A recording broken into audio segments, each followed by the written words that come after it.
What's going on, my good people? What's the word? How y'all doing? Tune on in here. Y'all know what time it is. Y'all know what time it is, man. And what a great day. What a great day. And to talk about, some football and some NFL and jump right into it. And of course, soon as I push that live, we got some more news popping in. So tune on in, man. We're going to talk about some of this, man. We got to talk about some of this.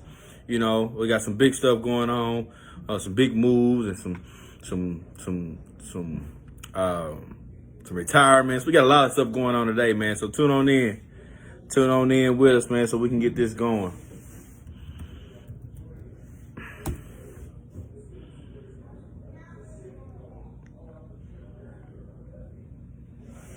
Skinny, what's going on with you, bro? How you living? Tom, what's the word, man? Fall on in here, y'all. Jump on in here. Y'all know what time it is.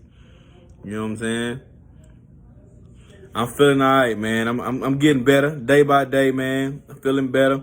But I'm feeling good as long as I get an opportunity to talk some football. You know what I'm saying? And that's right, Tom. Let the film speak. Get ears up. You know what I'm saying? Go on, share it for me right now. Let them know where we at. You know what's going on. Tell them to tune on in. Skinny, I see you in the building, bro. Appreciate you. Definitely appreciate you. And I got my dog Willie Jack finna jump on in with me right now too.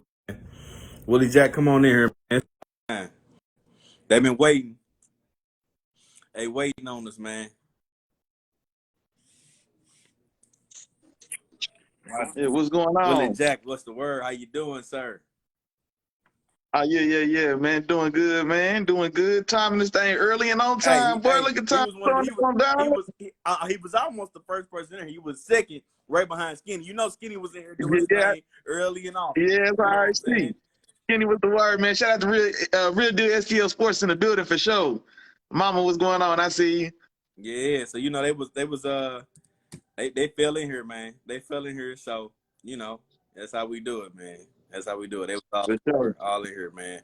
But Willie Jack, how you doing today, man? Man, I'm good, man. I'm doing good, man. Can't complain at all, man. Can't complain. What about yourself? That's what I like to hear, man. I'm doing good too, man. Busy day today, but hey, we got it done. You know what I'm saying?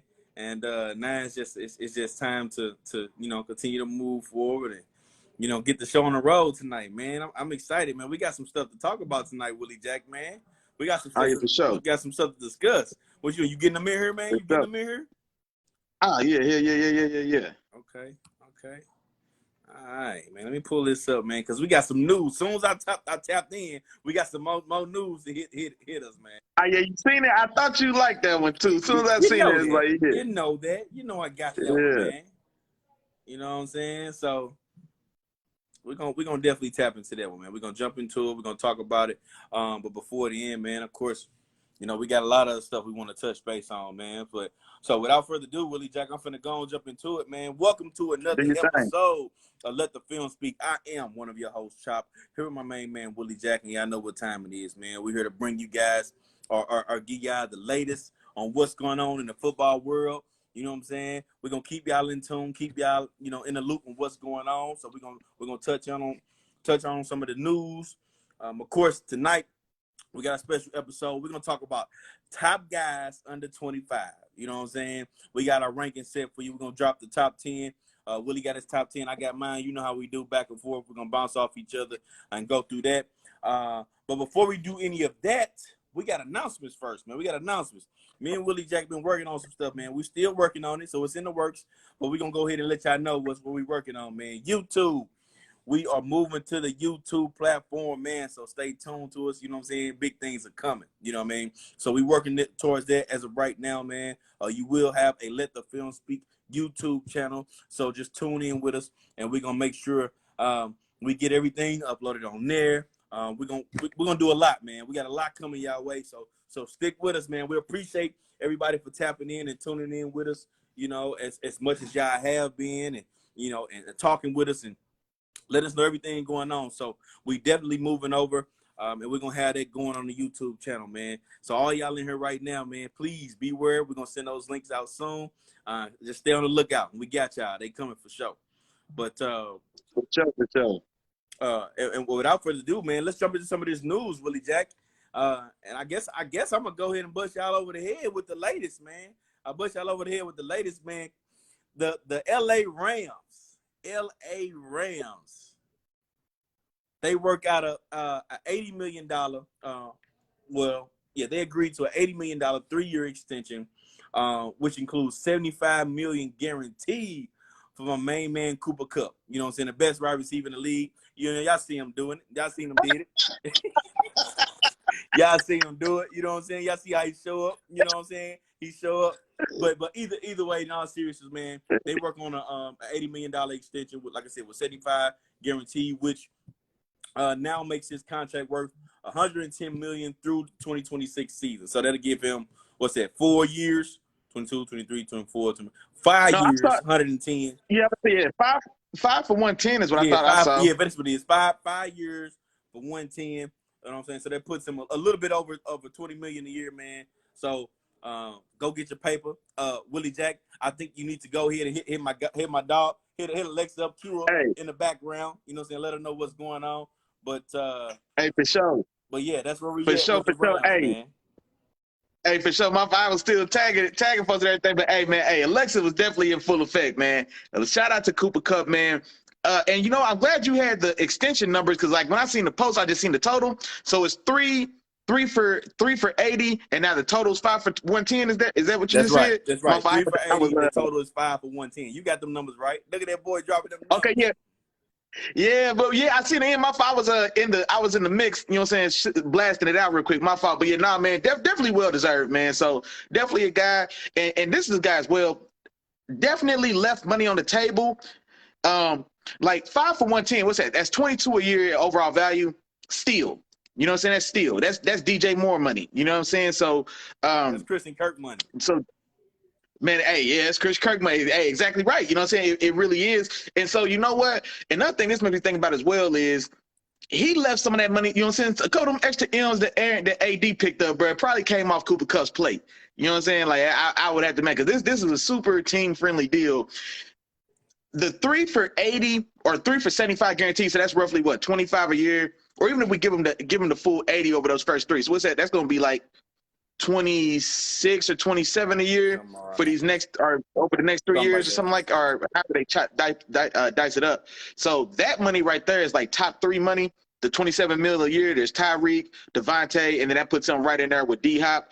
And so honestly, man, like, I like the deal for both sides. He had came out and said a minute ago that he wasn't gonna, you know what I'm saying, one of those guys who feels like he's got to set the market and all of that. So yeah, no, I was happy to see it, man. He deserves it for sure. Yeah, see what they doing? They left a little bit more money on that table so they can go get my dog. That's what you ain't want to say. Man, nah, they already brought it. Nah, hey. Yeah, AD got his money, bro. Yeah, AD probably owe a good 8 M's to Cooper Kupp deal, probably. I'm finally willing to give in, Willie Jack, and say, yeah, they probably ain't gonna bring my dog Odell back, man. I give in now. Hey, bro, now I will. Hey, you heard what Skinny said? Skinny said they got that PPP money and they going crazy. Hey, that's a fact, bro. Hey, Coop said, Cooper Jones went to building my dog. He said, who the accountant? Bro, I'm telling you, the Rams got their own they got their own money, bro. The Rams are printing their own money. They smart though, bro, because both of those deals were extensions. You know what I'm saying? They put a little bit of money in there. This is over a 5-year deal, so we don't know how this deal is structured for the Rams. You know what I'm saying? It could be front loaded, back loaded. You know what I'm saying? We don't know how this deal is structured. So at the end of the day, he getting some of that new money in the front for sure. No, he gonna get some of that money in the front. Yeah. But people gonna be wondering a year or two from now, man, where Rams getting this money from? Man, they structuring these deals right. And not to mention, I guess we're gonna go ahead and jump into that one too. We're gonna talk about this AD deal. Go ahead. In which with the AD deal, it gives him the option to retire on his 3rd year. You know what I'm saying? It's a 3-year extension. It's a 3-year deal in total, but he has the option to retire. You know what I'm saying? But we're gonna talk about that. But sticking to the Kupp move as for right now, I like the move. Clearly the go-to guy for Matthew Stafford. You know what I'm saying? The guy he relies on a lot. He gets a lot of those targets. You definitely got to keep him in-house. He's the one that helps keep this offense going for sure. One of the main guys of this offense, if not the main guy of this offense. So for sure, I love this. I love this signing to keep him there. And while we in LA, we gotta go You got to hit Alexa again. Cue Alexa for me, bro. Holler at her for me. Hey, Alexa, bro. Alexa's still playing. Cue the young Dolph. Cue the King Dolph getting paid for these LA Rams cashing checks. Put it on repeat, sure. actually. It was already playing. For sure. Just put let it on play. repeat. Let it come back around. Just let it play. Because my dog, Aaron Donald, you know what I'm saying? He comes in and he gets a $40 million raise, you know, making him the first non-QB to eclipse $30 million a year. Man, yeah. Hey, I called that one. I feel good about that one. I called that one. I will say, Willie Jack, you did call this one. You know what I'm saying? I was thinking they was going to give him around 28, you know what I'm saying? Something like that. I knew he was going to get more. He was already averaging about 21 a year. So I was like, okay, you're talking about one of the best to ever do it. They're going to give him around 28. Sure. You know what I'm saying? I can see 28. But they went on ahead and gave him a little bit over that, man. He's sitting around 31 a year, man. So, hey, well-deserved. Clap to his agent. His agent did his thing. You know what I'm saying? Nah, he definitely did, bro. That's a hell of a deal. But hold on, shout out to Ike Turner in the comments, man. I don't recognize your name. You know what I'm saying? Hey, welcome, bro. I appreciate you jumping right in. He came in hot though, bro. He said the Rams is built top heavy, man. They believe in stars winning games, and that's a fact, man. That's a fact. They really do go out there and they aren't scared at all to spend and make money. The Laker equivalent in the NFL is kind of how it looks. All the big names they bring in. And then he came right back and said, there's lots of money spent off of a Super Bowl win, but are they even the most talented team in that state? They are. Furthermore, hold on, he ain't done. Okay. Furthermore, are they even the most talented team in the stadium they play in? Hey, round of applause for Ike Turner coming in hot, bro. Guns blazing, and I love it. I think these are valid questions. Top to bottom talent, roster for roster, top to bottom. At the top, the Rams are definitely top heavy, but top to bottom, I think that's a conversation. I think that's a real conversation. I'm gonna think about that. I'm gonna think about that. Take your time and think about it. Take your time and think about it. I'm gonna think about that. And I'm gonna come back to you, bro. Take your time and think about Ike Turner. Hey, wait. Hey, who was Ike Turner before he changed? This guy, he had to change his name or so. Who was Ike Turner before? He in here. He in the building, man. He in the building. Hey, shout out to you then, my dog. Little Brain here, what's going on? Little sister here, what's going on? Appreciate the home team. But more details on that deal. So the deal now equals about $95 million over 3 years. It includes $65 million guaranteed over the first 2 years, and like I said, it gives them the option to retire. You know what I'm saying? Hearing Aaron Donald speak, and I don't know if you guys have watched some of his interviews and things of that nature. I do feel like it's a possibility that he'll retire. Man, he the way that he sounded, the way he was talking, was that he pretty much done everything. He's got all the All Pros. He got 7 in his first 8 years. He's got a Super Bowl ring. You know what I'm saying? Of course, he's made the Pro Bowl every single year. He's already considered, in some people's eyes, the greatest defensive player to ever play this game. What else do you have to play for? You know what I'm saying? And I was just having this conversation with my wife and one of my guys, JC. He in there. JC, if you tuned it in, I'm talking about us. But we were just having this conversation, man. And a lot of people from my generation, I'm getting to a slightly different topic, but a lot of people from my generation, we look at these football players now, look at the game change, and we say, man, they soft, they this, they that, they this, right? But the game is changing, man. And for a guy like Aaron Donald, what else do I really have to play for? You know what I'm saying? Like I'm still in tip-top shape. My brain is fully intact. I don't have to worry about getting injured. I've achieved everything that 99% of the league would want to achieve as a defensive tackle or a defensive player in general. You know what I'm saying? I've achieved all of that. What else do I have left to do? You know what I'm saying? I don't really have that much to prove. So I completely understand, man. If he was to hang it up, of course he's not gonna hang it up this year now that we know he got that bread. But that's one thing that we talked about, and I just feel like it's changed now. Things have changed. No, that's a good point. And actually, that's a point that we brought up the other day when we was talking about there was a couple of young people retiring, and I mentioned the same thing. Like guys aren't held hostage to like the NFL anymore. You know what I'm saying? Like guys make good enough money now where they could choose their health over an NFL check, or they could choose time with their family over an NFL check, or you could choose, you know what I'm saying, wanting to have the full use and range of motion in my legs after 40 over the NFL check. You know what I'm saying? So guys are definitely doing that. Couple comments, man. Skinny said he thinks he's done after this year. I think just like you were saying, he's been to the top of the mountain, man. The only thing that was missing from his resume was the ring, and now he got that ring. And so, 21 million definitely wasn't gonna bring him back. I fully think that he was gonna walk away if he didn't get that bread. And you know what I'm saying? He made him give it to him, and I ain't mad at him because he earned it and he deserves it. You know what I'm saying? So, now walking away after this 1 year. I don't know. It's 65 in these next two. So I would think he at least gets the guaranteed money because a lot of that is prorated up front. And so if you leave too early, like Calvin Johnson did, the team can come back and demand some of that money back. So I don't necessarily think he would want to put himself in a position to do that. So I'll give him these next two. He's not playing out that contract though. AD, I don't think at all has any intention of playing out the five. You know what I'm saying? The full five with the extension, and that's understood with them and him. But I would give him these next two instead of just this next one if it's me, Skinny. Yeah, and I feel you on that too, Willie Jack. I'm with you on that. I think it'll be the next two as well. Go ahead, like you can read some comments. Go ahead, read the comments. Yeah, I was just reading some comments. Ike Turner came back. He came back and said if Trey Lance was better than Jimmy, he wouldn't say that they was better than the Niners. Position for position, he thinks the Chargers are better. But on topic with AD, he's been the best player in football in the last 10 years in his opinion. So, hey, I ain't gonna lie, man. I think I wouldn't go the Niners. I don't think the Niners. Well, you know what? Well, I'm gonna think about that some more, man. I don't want to answer that prematurely. I think that's a very good debate point to put out there. So yeah, shout out to Ike T, man. Shout out to Ike T. I'm gonna think about that. I like where you're going with that. I like things that make us really, you know what I'm saying, really think and look at. I'm gonna think about that one. Gotcha. Well, I don't have much thinking to do about it. I just won't do it because I know we'll be on this subject for that's a good 30-minute topic to discuss roster for roster. You know what I'm saying? What these teams looking like. You know what I'm saying? I can tell you right now, the number one wide receiver for the Rams is better than the number one for the Chargers. You know what I'm saying? The number two receiver for the Rams is better than the number two for the Chargers. And I ain't gonna keep going through the whole roster, but I ain't gonna. I don't know if I go 2 for 2. Allen Robinson isn't. I mean, we wouldn't have ranked Allen Robinson above Keenan Allen, like in a Robinson ranking. Keenan Allen, they number one. Mike Williams is a number two. Oh no, I was going 1-to-1. Allen to, you know what I'm saying, Keenan Allen to Allen Robinson. Well, okay, my bad. I messed that up. Don't worry about it. Don't even worry about it. Look, hold on, bro. One more thing. One more comment. I got to read from Ike, man. I can't. Hey, the man's on fire, bro. I don't know if y'all old enough for NBA jams, but the boy burning the nets up. He said he think a lot of people see LT.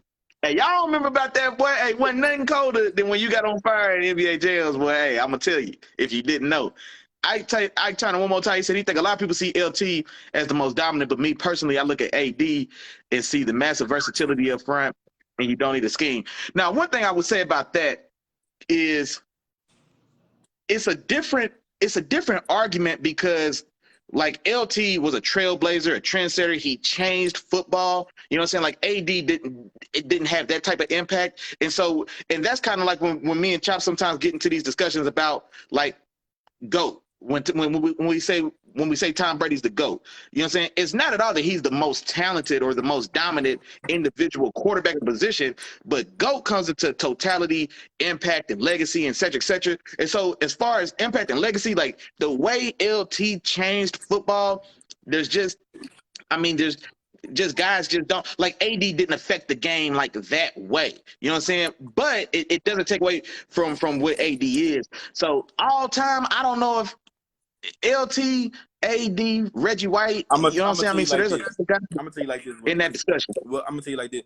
I think the way I don't think we'll ever see anybody change the game the way LT did because when LT came in, he was faster, stronger, and bigger. You know what I'm saying? So it was like nothing teams could do with him at all. You know what I'm saying?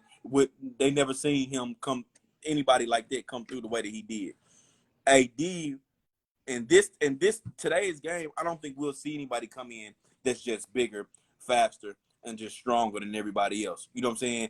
The way the game has evolved, you're gonna find somebody that's gonna meet your match physically. As far as physically, your physical makeup, and so on and so forth. You know what I'm saying? I think you're gonna be able to find that. But if somebody comes in and changes the game today, it's gonna be because of a skill set or something else that they do particularly well versus just being overly dominant over everybody. You get what I'm saying?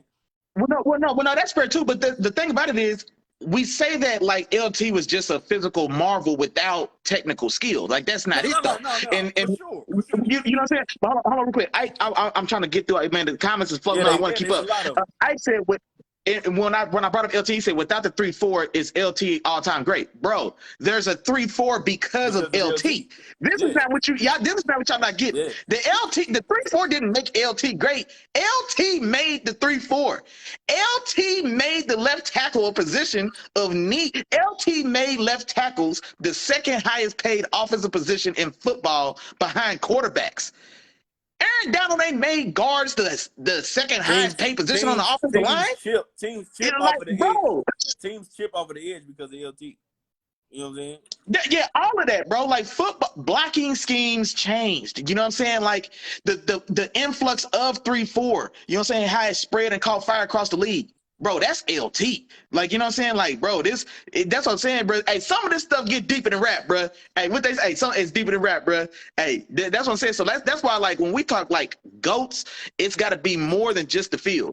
You know what I'm saying? Because that's what we talk about Dan Marino and Peyton Manning, Tom Brady, Aaron Rodgers. You know what I'm saying? If it's just on the field, Tom's not the first guy that you would pull up off the field just to play ball and put numbers up. No. But when we looking at everything in totality, you know what I'm saying? Like his impact, his legacy, you know, that's where Tom gets that. Now, here's a championship base. For me, it's still Peyton Manning. But nah, man, so. But that doesn't take anything away from AD as well, though. But yeah, just LT, man, just that type of impact just can't be duplicated. Like Michael Jordan taking the game global, like nobody else can ever do that. Like he did it. The game's in China now because of Michael Jordan, not because of Magic and LeBron, or not because of Magic and Larry Bird. You know what I'm saying? Like they made it a competitive sport with baseball. They were still behind baseball, football, and competing with hockey before Bird and Magic. You know what I'm saying? So they elevated it in America and made it must-see TV just in America. Michael Jordan took the game to Thailand. You know what I'm saying? Like Buenos Aires. You know what I'm saying? They got basketball hoops in Puerto Vallarta. You know what I'm saying? Like that's Michael Jordan. Nobody else can do that type of thing, and that's kind of like that's what LT was for defenses at that position at that time. It's just hard to compare it like when it's, you know what I'm saying, when that's what it is. Hey, Cooper John said that boy preaching no cat. Hey, yo, Kenzie, boy, you know what I do out here, man. Come on now. Y'all know what y'all do. Y'all tune in and look the film speed, boy. What you thought this was first take? Boy, you out your mind, boy. Y'all know we get to it in here. Come on, man. All right, man. Let's keep it moving, Willie Jack. Since we already got Young Dog playing, man, let's just keep it on repeat. And let's keep the money. Hey, for sure. Keep talking about the money, man. The Denver Broncos, they reached a sale agreement in the amount of $4.65 billion with the Walter Penner Family Ownership Group. They sell the franchise. Yeah, hey, you know what I'm saying? Walmart then bought a football team, boy. Hey, you said what? Walmart then bought the Broncos, exactly. bro. That's exactly what it is. Yeah. That's exactly what it is, man. So Denver Broncos have new ownership, man. They moved on from past owner, and yeah, man, they moving in a new direction. Willie Jack, you got any thoughts on that one, man? Hey, man, get paid, man. 4.6 Billy. Billy, you know what I mean? 4.6 of them things, man. And that's the Broncos, the third best team in that division. Well, depending on, you know, well, this year we're waiting to see. There's some changes this year. But you know what I'm saying? But like to this point, the third best team in that division, 4.6 Billy. You know what I'm saying? So like, and they're not an overly commercial team. Right. Like they're not the Cowboys. You know, whatever winnings, losses don't matter. But they're not the Cowboys. They're not or the Giants in New York. They're not Tom Brady's Patriots. I don't know what the Patriots going for now. They're not Tom Brady's Patriots.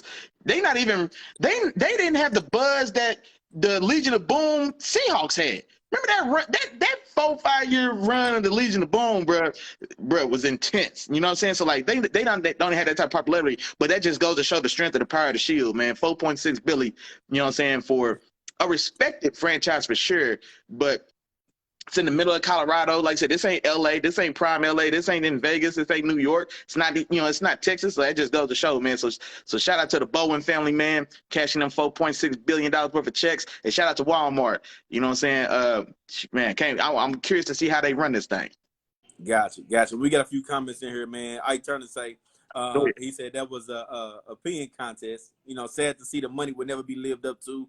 Not a huge sports market, nor does a team nor town have the appeal to live up to the money.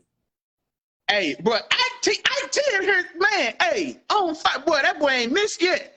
Exactly. Hey, right. Hey, I agree completely, bro. That's exactly the point I was trying to make, bro. But that's the thing. I wouldn't say it's a pissing contest because like that's the cost to play the game. You know what I'm saying? You can't. You know what I'm saying? You want to get let Russell run off 3 of them mugs, and we'll see. We're talking 3 years. Let Russell run them off. I don't know if I see that though. I don't see that. Yeah, I ain't gonna. Tom said they not the Texans. Exactly.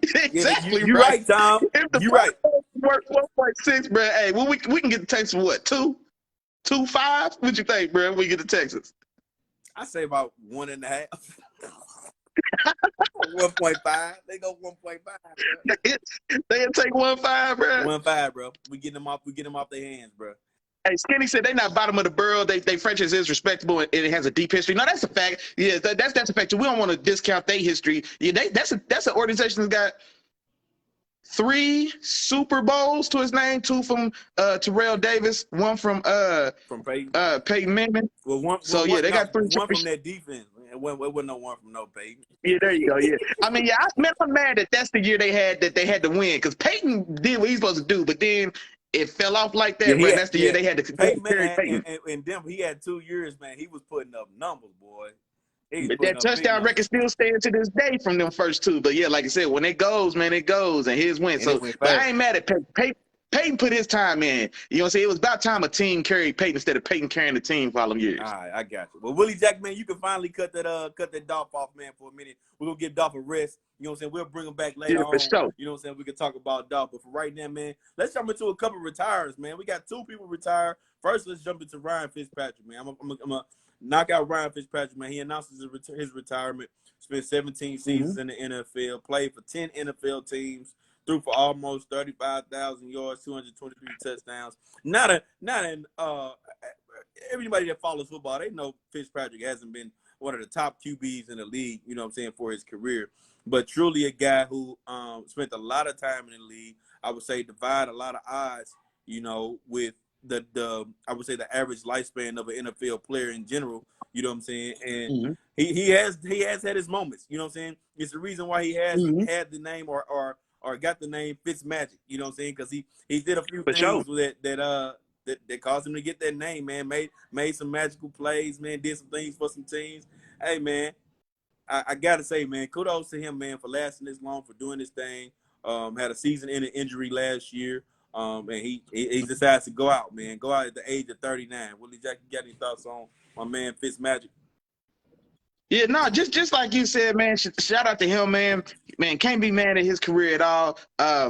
Was better in spurts than he ever was as a full-time starter. You know what I'm saying? And that's where the Fitzmagic comes in. Like, if you start Fitz from game 1, you don't want to do that. But if your quarterback get hurt week 3, you won't. And Fitz get to start from 3 to 7. Well, he's a Pro Bowler. Or he's all pro. You know what I'm saying? So shout out to Fitz. And correct me if I'm wrong. I want to say, did he go to Harvard? Yes. He's a graduate of Harvard. Okay, yeah. Drafted by the Rams. And what year was it? It was I forgot what year he was drafted. Yeah, that was too young ago. That was about 7 years ago.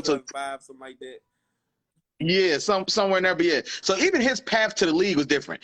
Ivy League quarterback gets to the league, gets himself drafted, and then for his career to last as long as it did, did he ever make a Pro Bowl? Because he started for a couple seasons in, I think, Buffalo, started a little bit, I think, with the Jets maybe.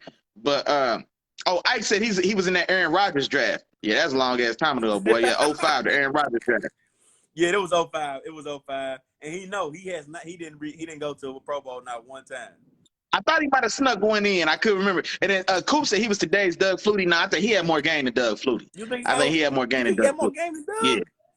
But Doug wasn't at all a consistent real deal starter.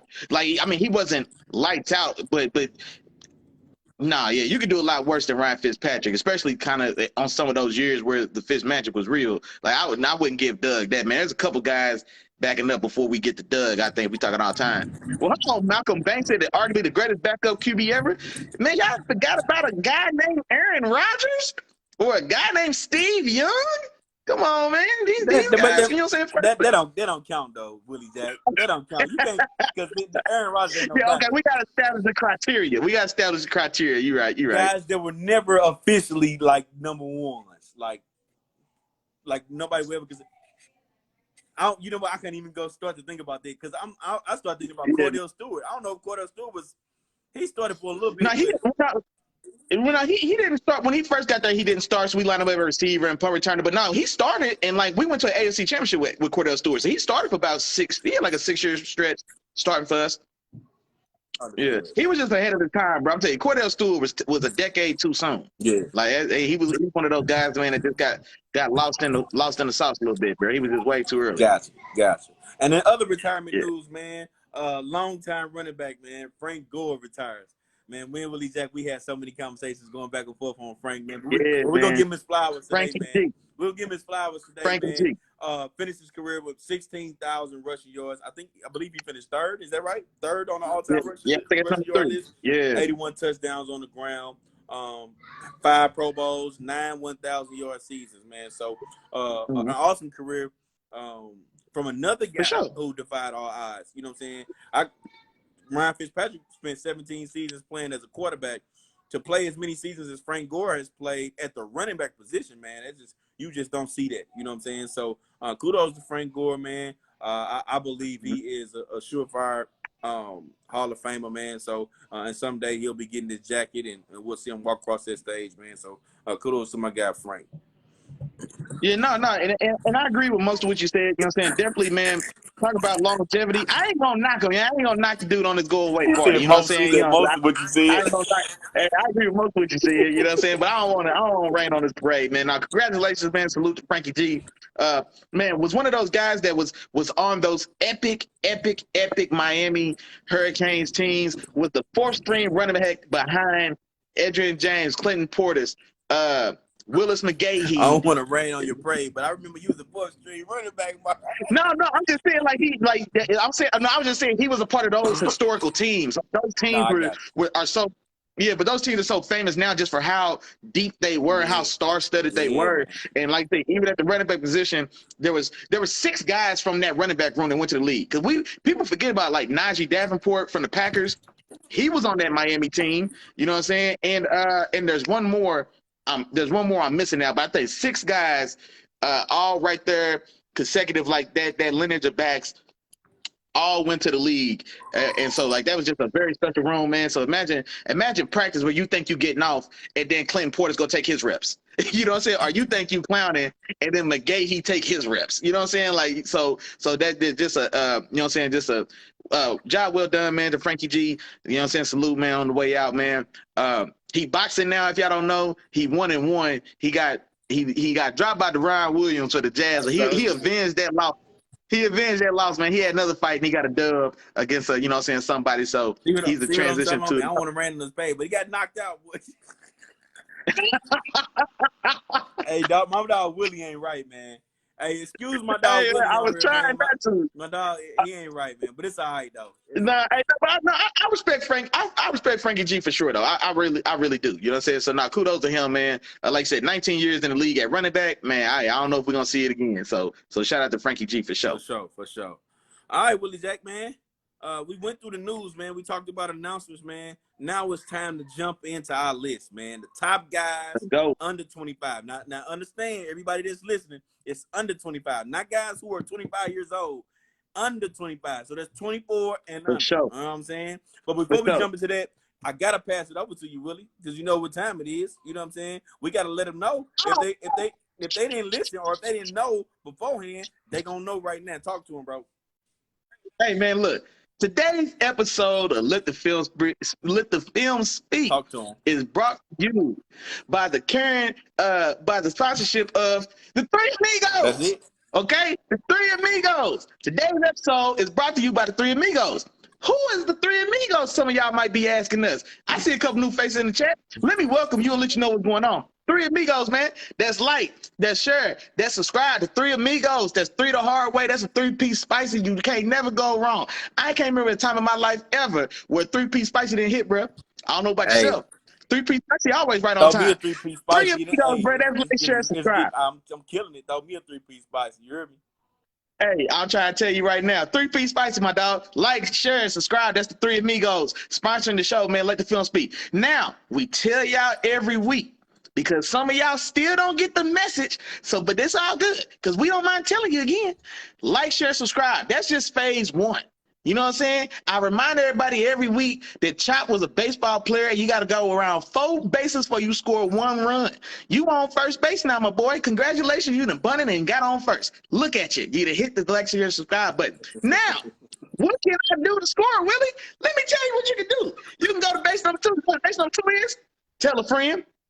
After you highlight the Three Amigos, you like to subscribe, then you tell a friend. You in scoring position now. They call that scoring position, Chop. Second base, you in scoring position already. You can score from second. Tell a friend. And that's cool.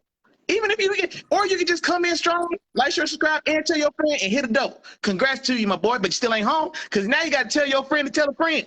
You see that? You see where we going here? You coming around that corner, boy. You coming around. Like, share, subscribe.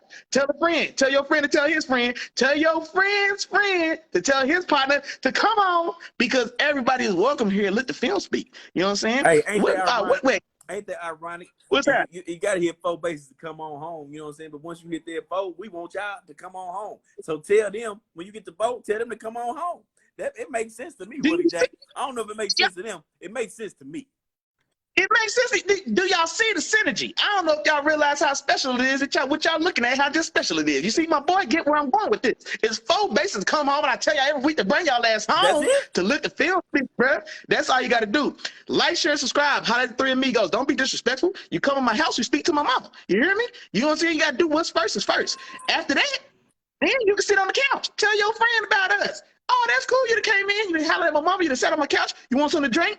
Tell your friend to tell his friend. You know what I'm saying? And then, you know what I'm saying? You want to stick around, you want to get something to eat, bro. Tell your friend's friend to tell his partner to come on because everybody here is welcome, man. Let the film speak, man. Now, back to the regularly scheduled program. Back to regular scheduled program. All right. So we told y'all we got the top guys under 25. We're doing our top 10. Willie got his list. I got my list. Let's go ahead and jump into it. Willie Jack, I'm going to start it off. I'm going to jump into my number 10, then I'm going to let you go, and then I'm going to let you do 2. And we go back and forth. You know how we do. I ain't got to explain. Oh, yeah. Yeah, I know. What's understood my ain't never been number explained. 10 guy is defensive tackle Jeffrey Simmons from Tennessee.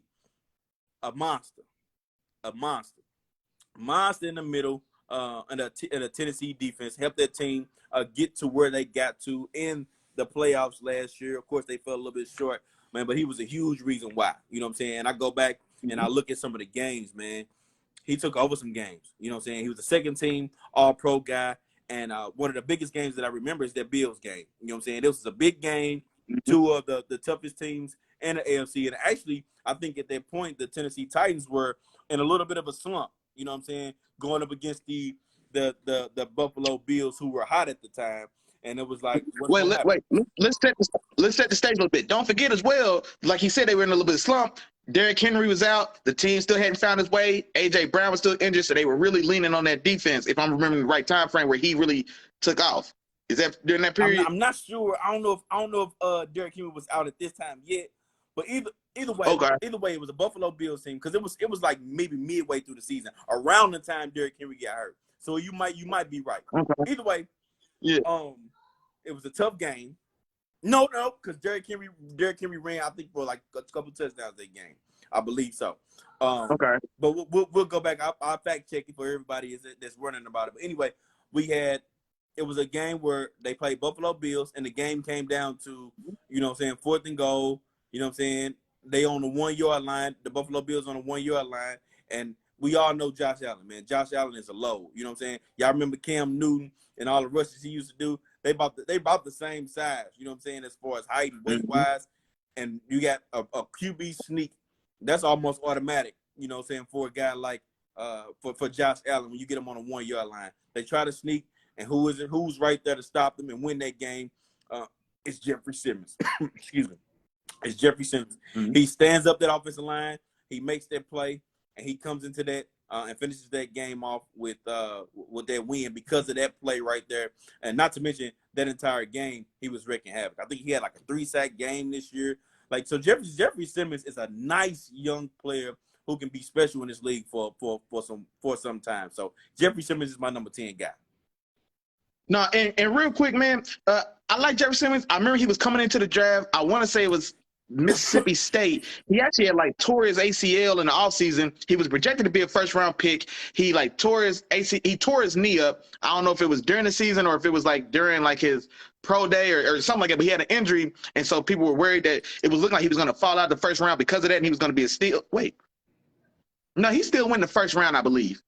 I believe he still win the first round if I remember right. But long story short, so had a lot of adversity, man, coming into the league, and now in his third year, really hit his groove, really found his mark, and really took off and excelled this year, man. And I was thinking where he really jumped out to me, they had it was like a 5, 6, or maybe even 7 game stretch where he was just unblockable. Yeah. And the stretch I'm thinking about is when they were slumping because Henry was out, Julio, I forgot he had signed. Everybody forgot he had signed with the Titans in all season. AJ Brown was out of the lineup as well, and so they really didn't have trying to find their new identity without, their stars. And Jeffrey Simmons led that defense, man, and really put his stamp on a lot of games. Like you said, closing out, getting key sacks or key pressures when they needed it to really help either keep them in games or seal the deal on games that they were trying to hold on to the lead. So definitely, man, a good pick. Not mad at it at all. Gotcha. Yeah. So that's my number 10 guy, man. Willie Jack, give me your 10, man. Yeah, and man, y'all gotta know by now, man. Look, the boy flip a lot. He flip a lot. Yeah. Just know that. Hey, y'all, I just, like 9 and 10 could have been either which way. You know what I'm saying? I don't think it matters. But the way I ended up settling on this last go round, man, was AJ Terrell. AJ Terrell, man, a corner from the Atlanta Falcons is who I'm gonna start my list with, man. Top 10 under 25 players in the league. A guy, and I tell this story every time we talk about AJ Terrell. I liked AJ Terrell so much coming out of Clemson until they played LSU, and he just got abused by Jamar Chase. The boy fell out the first round, I'm convinced, because of that one game. I don't know if it was the SEC. No, it wouldn't have been the SEC championship because they were playing Clemson, and that's the ACC.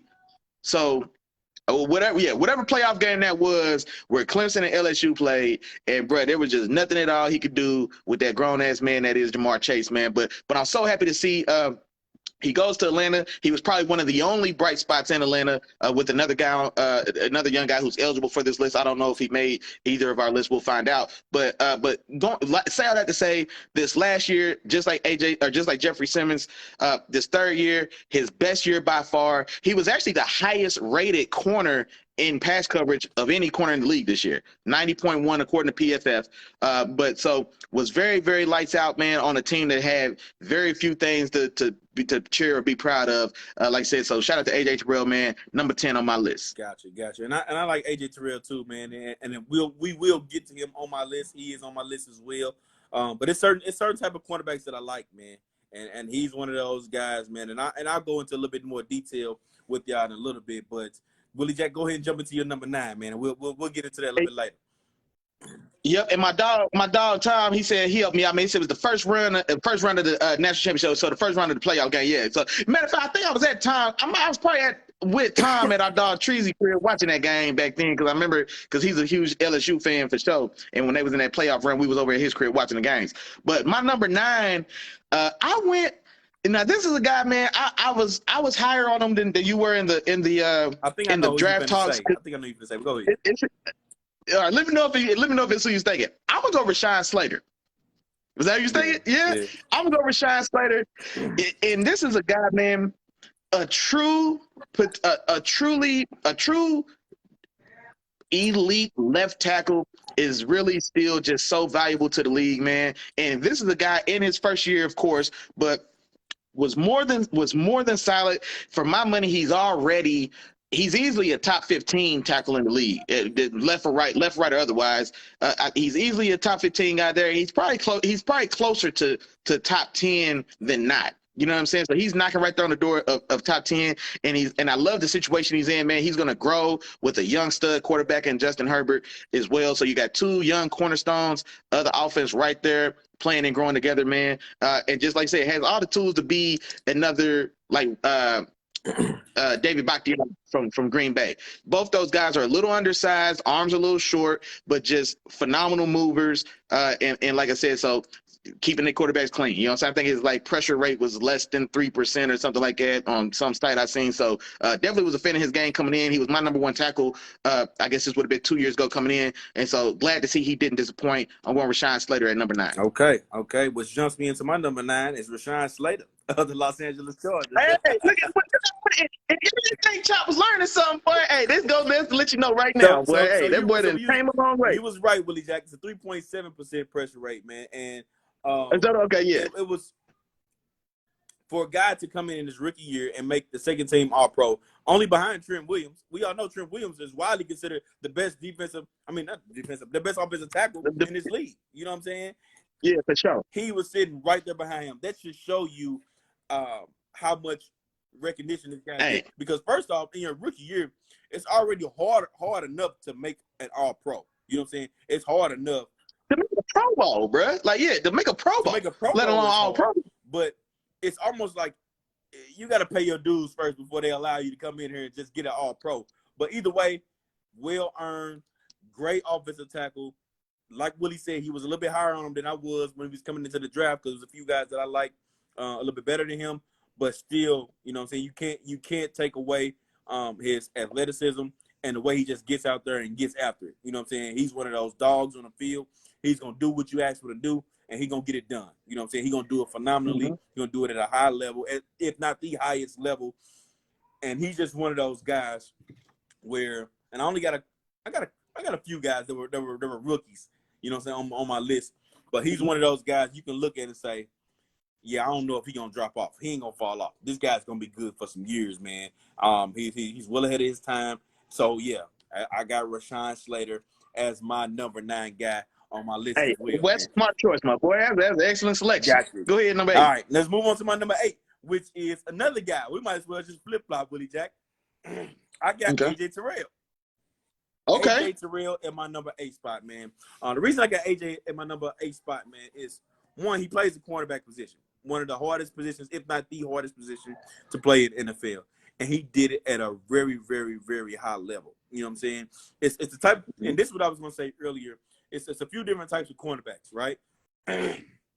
We got Trayvon Diggs, and I thought about him, you know what I'm saying, who can go out there, he going to get you some turnovers. He going to do that. And then you got guys like AJ Terrell, who's just going to take away the other team's top receiver. You know what I'm saying? And those are the type of guys I like. Down in and down out. No matter what, I'm going to be consistent in covering you. You know what I'm saying? And that's what you can count on from AJ Terrell. He also can come up. He can tackle a little bit. You know what I'm saying? And he does what he needs to do. Over this past season, not first two, he allowed 29 catches and 200 yards when he was in coverage. You know what I'm saying? And quarterbacks had a 47.5 passer rating against him when he was in coverage. Man, so outstanding coverage, man. And I think he's only going to get better. He had a rough rookie year, but his second year, you can tell he put that work in. He was working in the offseason, working on footwork, working on hands. He's already tall. I think he's going to be special for some years to come, man. And watch out for this guy. He's going to be a top 5 guy. I would put him in that top 5 based off the last season, but I think he's going to be a top 5 for some years to come. You know what I'm saying? As we watch. I'm gonna think about that. But no, but just like you said, I'm definitely finishing this game. The one reason, because I've got a couple different versions of this list. I think he was as high as like 7, and then I end up settling in with him at 10. And one thing that I do want to see more from his game is I do want to see him turn the ball over. I want to see him get his hands on I want to see him get his hands on more or force more turnovers, and that I think that's what really kind of separates like great from elite. Because you can be good, and you can be great, you can be great, or you could be elite. He's a great corner right now. If he plays like this the rest of his career, he's a great corner.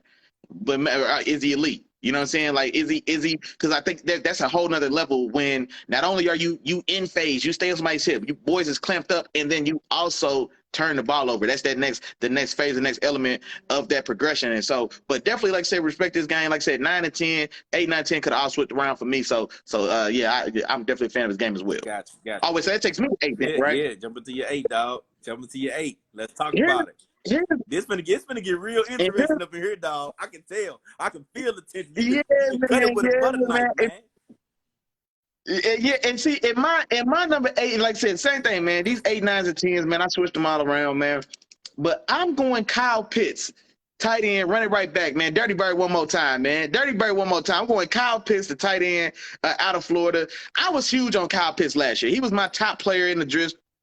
Bar none, bar no position, player for player. Kyle Pitts, I think, was the top player I had rated just in that draft. A guy that, as a tight end, was a 1,000-yard receiver. He did at the tight end position what Jamar Chase did at the receiver position. You know what I'm saying? Like, now, it just the raw number, you just hear 1,000 yards.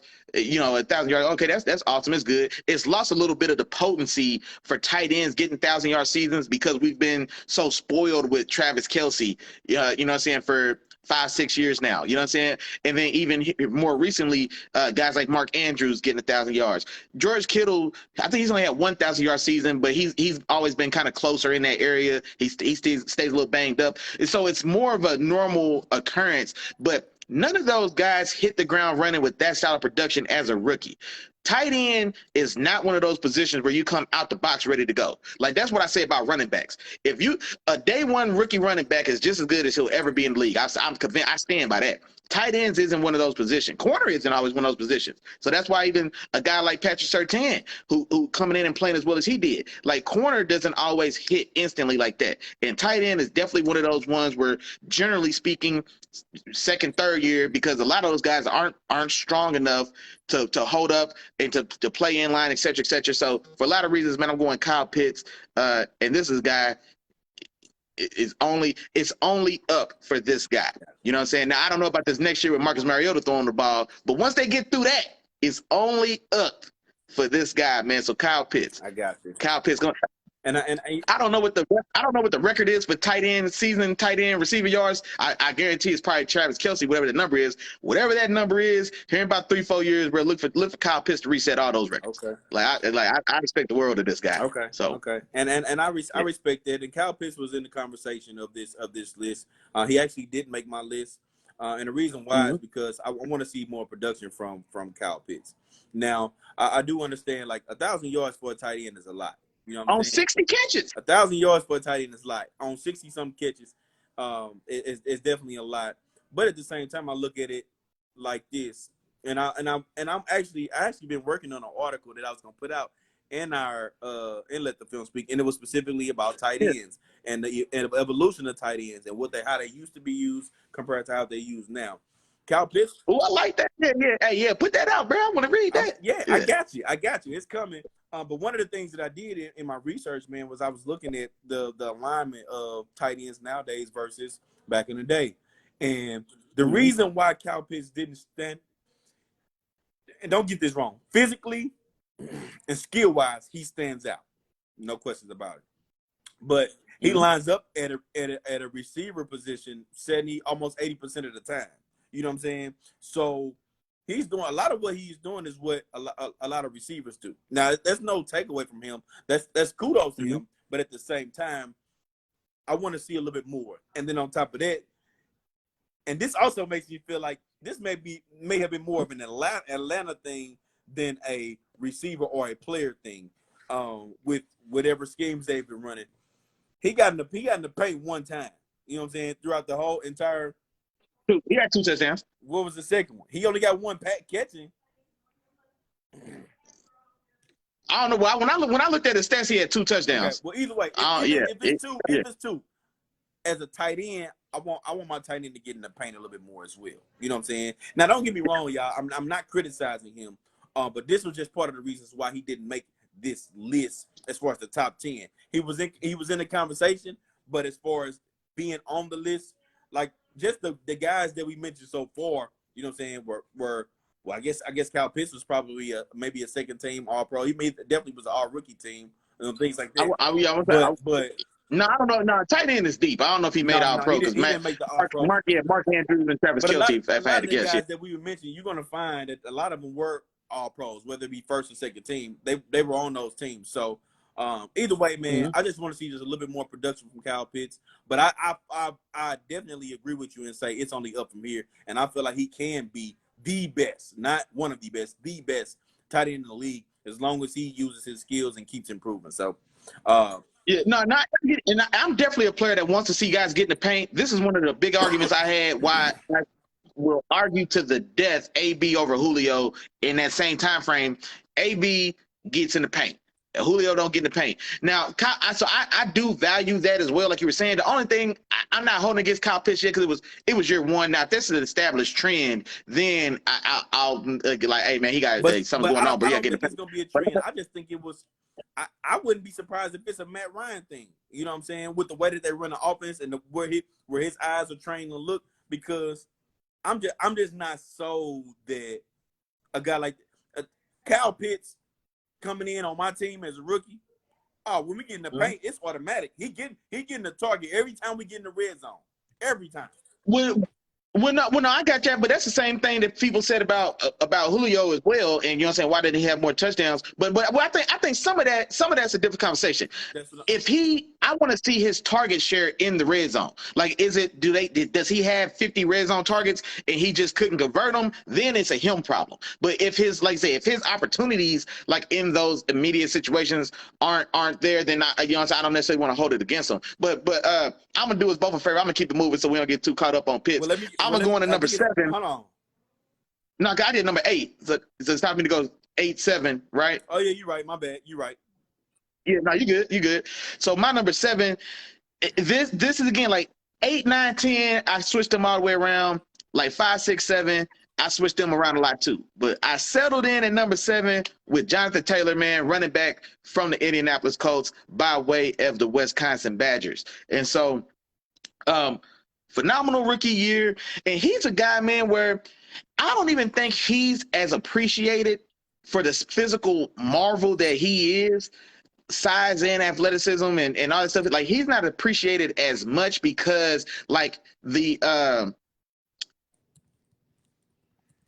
like his size profile and athletic profile, speed profile, like we got to see those already. Like Saquon Barkley already broke that mold. Like a guy 230 plus, a guy that's sub 435. You know what I'm saying? Built like a, you know what I'm saying? Like, I don't know if y'all, well, yeah, built like a brick house. You know what I'm saying? And so we've already seen a guy built like that. But still, so I don't think he's necessarily appreciated as much as he probably could be just for being such a specimen. And especially even with Derrick Henry. You know what I'm saying? Now Derrick Henry being 6'4", 250, you know what I'm saying? Like, these guys that are that heavy and that fast and that explosive, that agile, like it's not fully appreciated. But still, man, All Pro, 1,800 yards.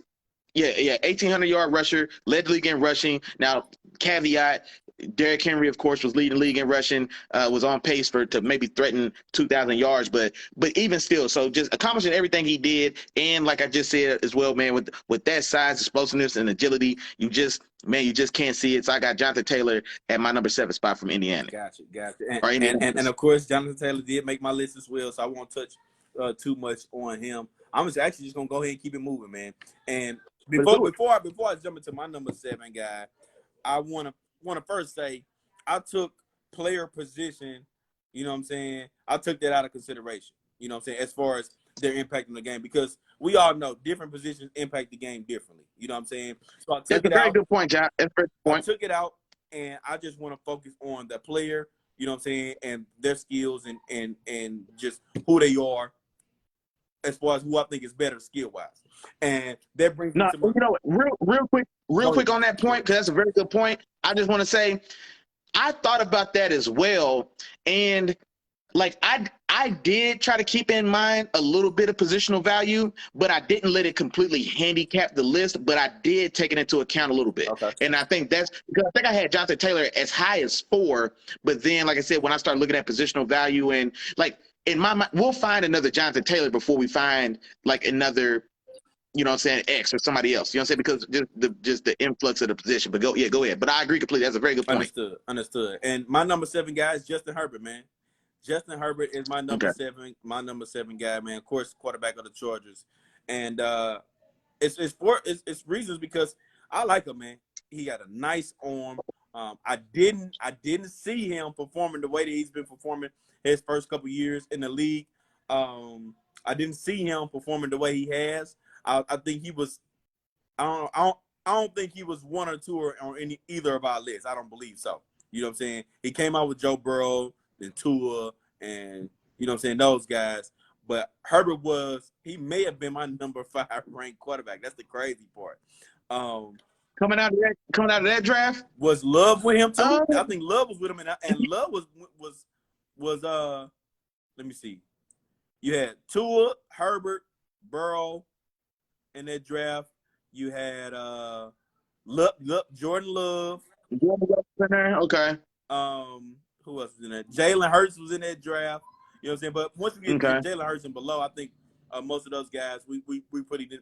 I don't know if we had them in our they just guys. Yeah. After that, it was just pretty much guys. But either way, Herbert, man, was a guy that he came into this league strong arm and he lit it on fire immediately. You know what I'm saying? Broke a lot of records his rookie year, then came back his second year and had another phenomenal year, and has been playing some pretty good ball.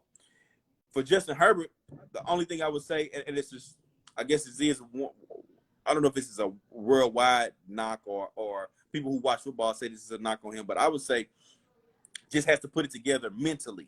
If he is able to put it together mentally and put that with his skill set, his ability to run, his mobility and things of that nature, I think we're looking at a special guy. And I already feel like, and me and Willie talk about this, man, that he's a guy. He's a guy that can get it done. You know what I'm saying? But I think he just has to put it together mentally. We already seen the skills.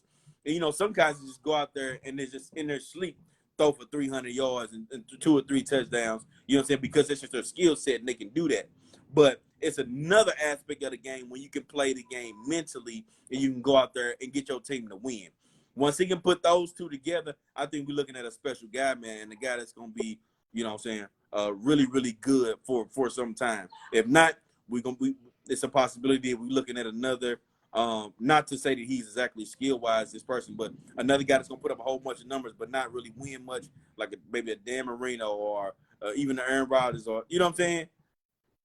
Man, hey, man, you don't use those as comparable. Those are all-time greats. So you can't say if he doesn't put it together, these are all-time he's going to be greats. those guys.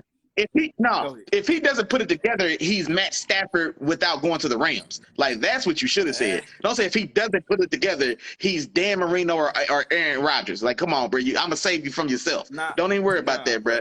But hey, I'm agreeing. Hell no. That's a terrible analogy, bro. Like, these are Mount Rushmore-esque quarterbacks. You can't say if he fails to put it together, he's a Mount Rushmore level quarterback. Like, nah, bro, you can't fail at that level, bro. Like, nah, hell no. All I'm saying is 40. Get what you was going, but you should have used like Matt Stafford, because Matt Stafford was a guy who had like a phenomenal cannon arm like that, did numbers, but he necessarily didn't win. Like, and that's not a knock against Stafford, but that's the type of player. But what I'm saying is Matthew Stafford was never a 40 touchdown guy. Matthew Stafford was always stuck around 28 touchdowns a year. Go look. He was like around 28. What I'm saying about Herbert, Herbert is a 35 to 40 touchdown a year guy, 4,500 yard a year guy. But if he doesn't win, you know what I'm saying? He just has the numbers. Well, there you go again with the raw touchdown numbers, bro. Well, that's that. I'm not gonna get a sidetrack, Chop. I'm staying focused. I'm not gonna get a sidetrack, Chop. I'm not gonna do it. We're gonna come back to that though. Mark that down for another show discussion. We're gonna just get to some interesting topics. Let me get to my 6 then. My number 6, man. Oh yeah, no, you're right. Your number 6. You're right. Yeah. My 6 is actually your 7 guy. I think it was your 7 guy, Jonathan Taylor. Right. Okay. So my number 6 guy is Jonathan Taylor, man, and it's for a lot of the reasons you said. Now he was actually number 1 running back on my list. He came out with Swift and Dobbins and Clyde Edwards-Helaire, those type of guys. But he was actually the number 1 guy, man. And I felt like he could be. I thought you had Dobbins. I thought you had Dobbins #1. No, Dobbins was my number 2. Swift was my number 3. Okay. Yeah, so yeah, I thought we had them back. I had Taylor Dobbins. I thought you had Dobbins Taylor. okay. But yeah, no. I got go ahead. Yeah, My fault. Go ahead. Taylor was my number 1 guy, but and the reason why is because he was a legit 4'3" guy, about 230, 225, something like that. He was a solid size Yeah, back. 232. You know what I'm saying? Yeah. And he was the catalyst for this Indianapolis team. You know what I'm saying? Their passing game wasn't what they wanted it to be when they brought over Carson Wentz for that particular year, but he ended up being the guy that kept this team afloat. You know what I'm saying? They kept him in the game, rushing for 1,800 yards, man. And he was the catalyst. They rolled him. You know what I'm saying? They rolled him 25, 30 carries a game. And it was like, all right, man, bring us home. You know what I'm saying? Him and that offensive line. He ran behind a pretty good offensive line, but a guy to break those tackles and could carry the ball that many times, but also be a threat to hit the home run at any given moment. You know what I mean? So this. Oh yeah, for sure. Yeah. Jonathan Taylor is my number 6 guy for those reasons, and I think he has the potential to be, continue to be special for the next few years as well. So Jonathan Taylor's my number 6. Okay, yeah. Like I said, I'm mad at. Like I said, I had him anywhere. I had him as high as I think. I had him as high as 5 for sure, maybe even as high as 4. But I ended up selling in at 7. So yeah, I don't disagree with you at all. That's gonna move me to my number 6. This is where now, like I said, I told y'all, man, like 4, 5, 6, man, I could have mixed them all around and all that good stuff. But number 6, man, I end up settling. Talk to me, dog. You gonna switch it? What you gonna do? Man, you know what? I'm actually gonna switch 5 and 6 right now. I couldn't help myself. Do it. I couldn't help myself. It just didn't feel right now. So I'm switching. My number 6, man, I'm going Tristan Wirfs. I'm going Tristan Wirfs, right tackle from Tampa Bay. The right tackle for Tampa Bay, man, by way of Iowa, I think. So I'm going Tristan Wirfs at 6. And for a lot of the reasons that a lot of the things that I said about Rashawn Slater also apply to Tristan Wirfs, but he is another year older and he plays on the right side instead of the left. But now here's a guy, physical freak as well. So this is a guy, especially for his position and at his size, athletic marvel. You know what I'm saying? He's a guy who's like 6'4", 320. You know what I'm saying? And every testing metric you want to put on him as far as athletically, he's a specimen. Probably a top 3. You know what? He's probably a top 3, 4 tackle in the league right now. And now that I just said that out loud, I should move him up this list.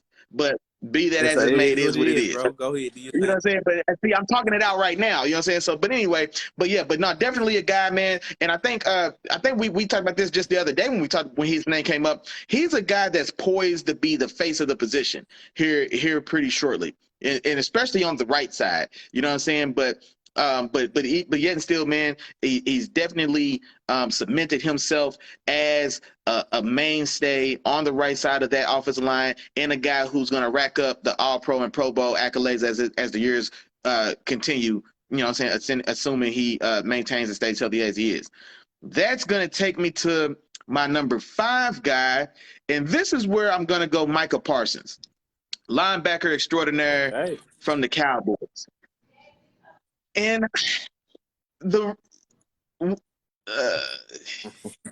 probably should have left it how it was. Okay, yeah, I'm gonna go Michael Parsons here, linebacker extraordinaire from the Cowboys. Another guy, man. I feel like we keep saying this too much, but that just goes to show where the game is going, the talent level of the game coming in. And like I said, remind you, all these guys are 24 years old or younger. All these guys are at most in their 3rd year in the league, and to be as dominant and as special as they already are, it just says a lot about just the evolution of the game and the evolution of athleticism. Michael Parsons is the guy who could damn near do anything he wants to on a football field.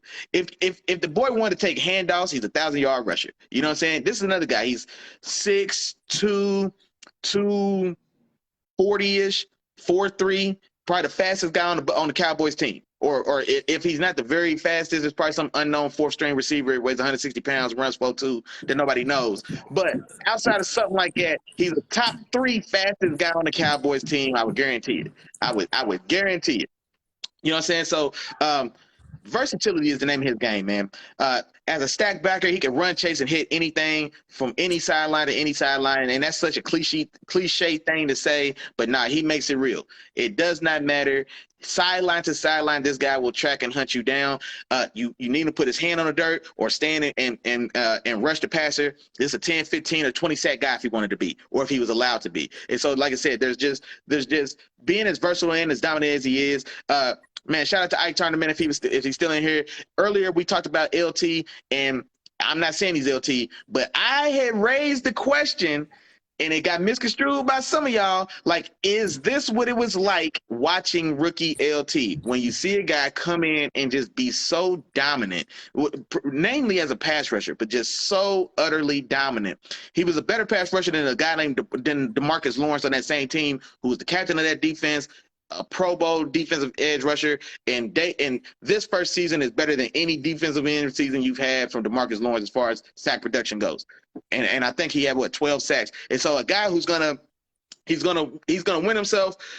I would imagine he wins himself more than one Defensive Player of the Year awards. He was a real threat to the award this year. And so, like I said, Michael Parsons, man, yeah, he's gonna be my number 5 player on the list so far.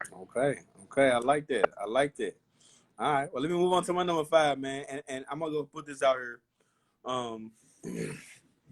No, I'm gonna jump into it. My number 5 guy is Nick Bosa, man. Nick Bosa, defensive end, San Francisco 49ers, man. A really, really, really good defensive end. He can do both. He can play the run. He can rush the passer. I think this last year he had 15.5 sacks. You know what I'm saying? Quietly, a lot of a quiet 15.5, yeah. Quiet 15.5. It was a lot of attention on your boy Michael Parsons. You know what I'm saying? T.J. Watt getting all the sacks he was getting. Just a lot of noise from some other guys that definitely deserved, you know what I'm saying, more. They deserved the recognition that they were getting. But Nick Bosa was over there just chugging along, man. Every single game, game in and game out. He's a hard worker. Sitting about 6'4", 260. And he's a solid end, man. He's a really big part in the way in how physical that defense is over in San Francisco. You know what I'm saying? I hate seeing them every 2 times a year when they come play the Rams or when we go play them. And he's just a marble, man. He makes a lot of defensive plays. And I said this when he first came out. It was crazy. I be making some. I'm gonna let y'all know. I'll be making some crazy predictions, man. But hey, I go for it. You know what I'm saying? Come for me later. Come for me when I'm wrong. You know what I'm saying? But I felt like coming out of Ohio State, even after Joey Bosa, I felt like he was gonna be like a J.J. Watt. You know what I'm saying?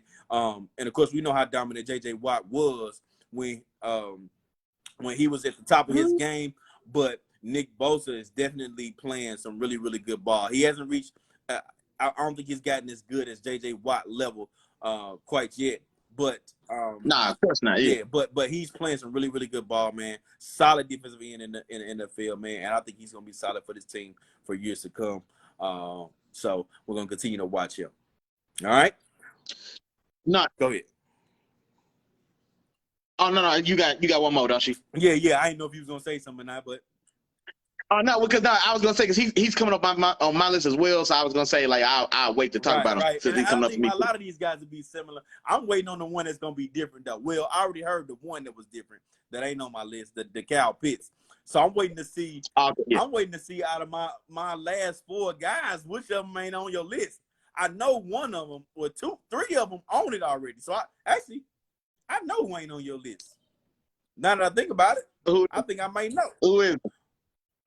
I probably already said him. Don't worry about it. Anyway, let's go into my number 4, man. Now, let me talk about this. My top 4 guys, these guys are close to each other. You know what I'm saying? Now, I do think in my mind, I value one over the others, but I think these top 4 guys are close to each other. But I'm just call it like I see it, man. Jamar Chase.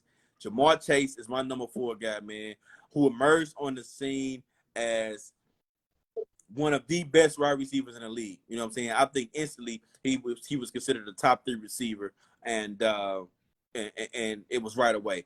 I don't know if anybody remembers. It's probably a distant memory for people, man. I remember we was in a preseason like, oh man, he might be a bust. He was dropping a lot of passes. You know what I'm saying? He looked inconsistent. He looked like he was lost, you know, in some of those preseason games. And then first game of the year, he dropped a bomb on somebody, and that was all she wrote. You know what I'm saying? You just see him turn up the league from that point on, man. And it was everything we expected when we seen him his junior year, before he opted out of his senior year due to COVID. Man, he was physical. He could run. You know what I'm saying? He ran great routes. He created separation. You know what I'm saying? We seen a lot of that during his rookie year, man, and he took off and he showed out, and he was the #1 target instantly for Joe Burrow, and they instantly picked up the connection that they had at LSU, man. So Jamar Chase, my #4 guy, man. And as I said, I remind y'all again, man, my top 4 guys, I feel like they was close. You know what I'm saying? But we'll jump into them. So Jamar Chase, my number 4. For sure. And actually, I'm gonna just get right into my 3 and 4, because my number 4 is Nick. This is where I have Nick Bosa, and so agree with a lot of the stuff you said, man. This is a guy. Him and his brother both. If you know anything about their family, both went to Ohio State back to back. Their dad's a coach, and so these are guys that, like, their technical proficiency, hand usage, positioning. You know what I'm saying? Like a whole bunch of stuff y'all don't know about, man, playing a position. Leverage, you know what I'm saying? Like how to properly use leverage and just where to keep your eyes. Like all this stuff is phenomenal, man, from day one. And so, you know what I'm saying?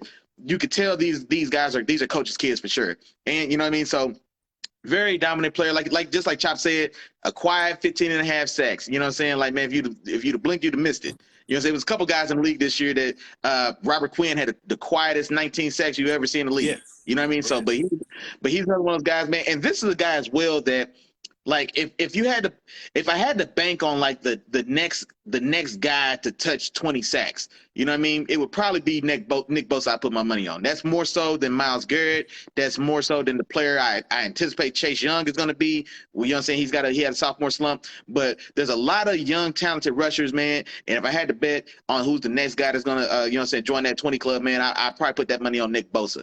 I think top to bottom, all around, man, may be the most,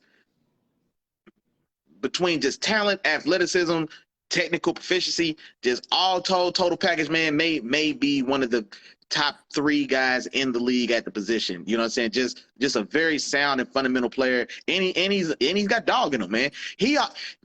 Go back and watch that Super Bowl, that Niners Chiefs Super Bowl, where the man had 30 pressures. They couldn't do nothing. He retired Eric Fisher.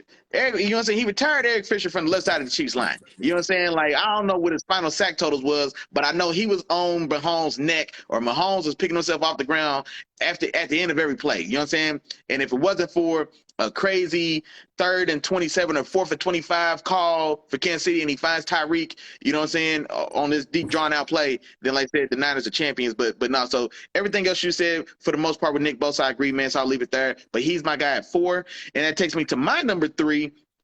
This is where I have Jamar Chase. This is where I have Jamar Chase. And same thing, man, for a lot of the same reasons you said. Phenomenal pedigree, was a top recruit going into LSU, established himself in his freshman year at LSU as one of the most dominant players at the position. Mind you, this is a guy that played right there alongside Justin Jefferson as well. Followed Justin Jefferson into the league the next year and mimicked his same success. And so, like I said, hit the ground running, had a rough preseason. Didn't matter when the lights really came on game 1. He was a dog from that point on through the rest of the season. And so Jamar Chase is just like what Chop said, man, for a lot of the same reasons. So I won't go too deep into it, but I've got him as the number 3. The arrow's only pointing up. And this is a guy, man, with just his physicality and explosiveness is just, this is a guy that's going to be, this is a guy that's going to get boys hell for a long time. And especially him being paired up with his college homeboy, Joe Beasley. You know what I'm saying? Joe Brr. You know what I'm saying? Whatever y'all want to call Joe Burrow, man. Them 2 guys reunited in the league, man. We've seen that magic, and we've got that magic for at least another 4 years, 5 years, you know what I'm saying, with these rookie contracts. So I expect these guys to play together for a long time and do tremendous things to the stat sheet. Okay, gotcha. And you brought up your number 3 spot, man, and it being Jamar Chase, man. And my number 3 spot is actually his running mate in college, man. It's Justin Jefferson. All right, it's Justin Jefferson, okay. And I'll go ahead and say, like, my 3 and 4, out of, if you go spot for spot on my entire list, this is probably the closest spot to me on this list. It was Justin Jefferson and Jamar Chase. And I gave the edge to Justin Jefferson because, you know what I'm saying, this is year 2. You know what I'm saying? He's not only got this year under his belt, where he's had, you know, a phenomenal season, but he had last year too. You know what I'm saying? So he went through the thing that everybody goes through where, all right, this is your first year, you get off your first year. Now everybody knows who the dog is. So now the attention is going to be on you, and let's see what you do now. He went through it, came back, and had another phenomenal year. You know what I'm saying? So those back-to-back years, you know, was the reason I gave him the edge over Jamar Chase. And from everything, the route running, the hands, you know what I'm saying, the ball skills, all those different things, Justin Jefferson does. I was going to call it Jamar Jefferson. You put them together, but Justin Jefferson does very, very well, man, and at an exceptional level at this in the NFL. You know what I'm saying? So I got him in my number 3 spot for great production. Was instantly the number 1 receiver right after Stephon Diggs left when they replaced him. Even alongside a good receiver in Adam Thielen, you know, who was already established in the NFL. So Justin Jefferson is my number 3 guy, man. A really, really, really good receiver. And I'm just gonna stick it there, man. I'm gonna stick it there. I ain't mad at it all. My number 2 guy, and this is where I got Tristan Wirfs. Okay. I got Tristan Wirfs as my number 2 guy, man. And like Justin Jefferson, like the comparison with Justin Jefferson and Jamar Chase, I got Tristan Wirfs ahead of Rashawn Slater on my list. Now, Rashawn Slater is a little bit further down, and I think they got a little bit of a gap. But Tristan Wirfs, as you said, is looking like the next big thing at the tackle position. Right now, a lot of people would agree it was Trent Williams. You know what I'm saying? Over the last, I don't know how many years you want to list, but he's been considered the best. The face of that position, and Tristan Wirfs is definitely heading into that direction. I would say he's a top 2 guy. I know you said top 3 guy. I would say he's about a top 2 guy. I'm trying to think on the spot. He's easily top 3. Don't get me wrong. I'm trying to think. Arguable. You can argue a few different guys if you want to, but Tristan Wirfs is definitely in that position. He has the mold to adapt to whatever he ends up facing, whether it's a big DN, a small DN, you know what I'm saying, a fast DN, you know, whatever type of DN he's going to face. I think Tristan Wirfs has the body type, athleticism, and strength to hold down his spot and protect his quarterback. You know what I'm saying? And I think that's what he's going to continue to do. And in the run game, he's just as nasty. He's going to move some people around, a huge guy, and he is going to be valuable for years to come. So I got Tristan Wirfs at that number 2 spot, man. Very, very, very valuable guy. And we're going to see him holding that top tackle spot down for some years, you know what I'm saying, as he continues to grow. So that's my number 2 guy. No, and I ain't mad at it at all. Like on my list, I think I had Tristan Wirfs as high as 4. Like my 1 through 3, like every list I made, I had the same guys in 1 through 3. I moved them around a little bit, but I had the same guys in number 1 through 3, and then the rest of the list kind of moved around a little bit. Tristan Wirfs was as high as 4 on some lists. I think I ended up finishing and I had him at or no, okay, I put him at 5 then, or no, I put him at 5 or 6, whatever. But so he was definitely one of those guys, definitely one of those guys for me. But I didn't have him quite that high. I am gonna get into my top 2 guys. Now here at number 2, I know who you got. I already know who it is. Tell me who it is. Herbert. Justin Herbert. This is where I got Justin Herbert, and this is what's so funny about this. Chop was Justin Herbert's biggest fan. Like Chop really got his. Hey, let it be known, I still am. But in my mind, I have certain. Look, Chop had the boy. He knocked him out the top 5. He didn't even put his team in the top 10 teams in the rankings coming up. And this is one of the most loaded teams in the league. Hey, Justin Herbert got on Chop bad side bread. Chop to burn that bridge, dog. I got Justin Herbert number 2, and this is my thing for me, man. Excuse me. But this is the thing for me. It's one of those things where, for one, and I don't want to make it about just the quarterback position, but when you have a guy with his talent, he's got ideal size, 6'4", 240 pounds, or I think 6'4", 240 pounds. He's got great athleticism. This is the guy he can run with anybody in the league. And I'm not talking just raw speed numbers, 4.3 that we anticipate Lamar Jackson runs. I'm not that doesn't matter. What does it produce? You know what I'm saying? So if you need him, if he was needed to run like Josh Allen's needed for the Bills, he could be an 800-yard rusher too. Because Josh Allen's an 800-yard rusher too. Because they got 6 guys they try to hand the ball to, and none of them can do it. So big Josh Allen just say, you know what, I'll do it myself. I'll run for 800 and throw for 4,000. You know what I'm saying? Justin Herbert has that type of size, talent, and athleticism as well. If it was called upon for him to do so.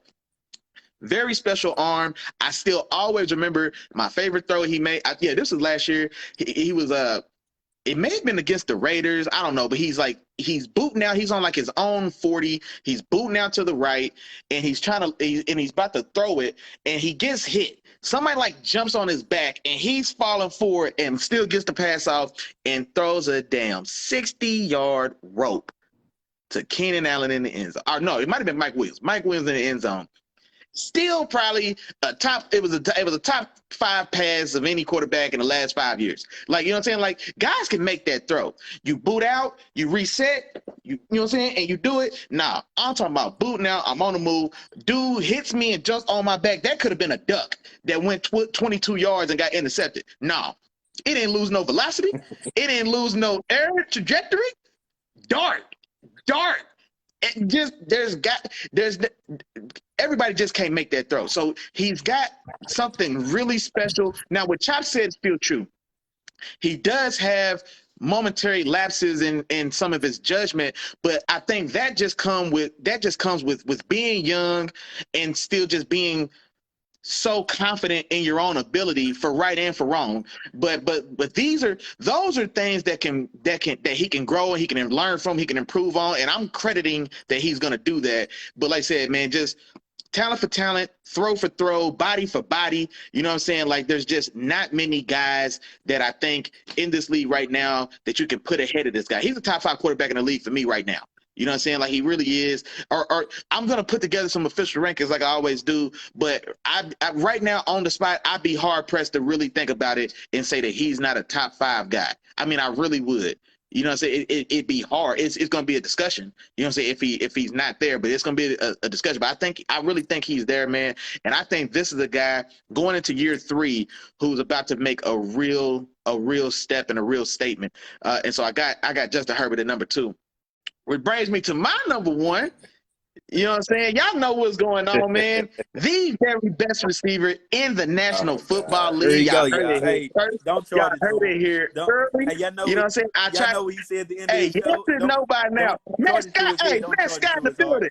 Matt Scott, hey, what's going on, my dog? Hey, hey, Tom in this thing too, Tom. Hey, where Matt from, bro? Matt from Orange?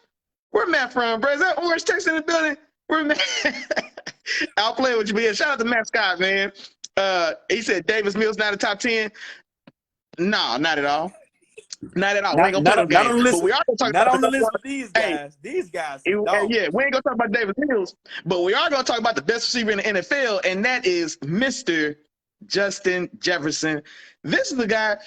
I mean, I watched him in college for sure. We all did. We saw that legendary LSU run, man. Those teams. And this is a guy came out with him, Jerry Jeudy, CeeDee Lamb.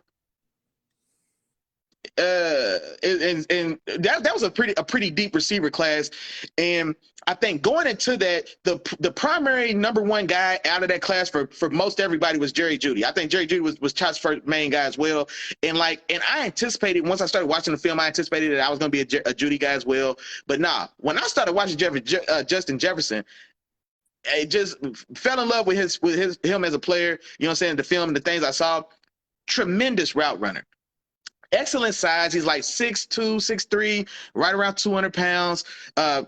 Great speed. I didn't see, and this is the thing about him. He was another one, like Jamar Chase was the same thing. I didn't think they necessarily played as fast in college as they timed in NFL. Both these guys ran 4.3 at the combine. Well, Jamar Chase at his pro day, but both these guys timed at 4.3.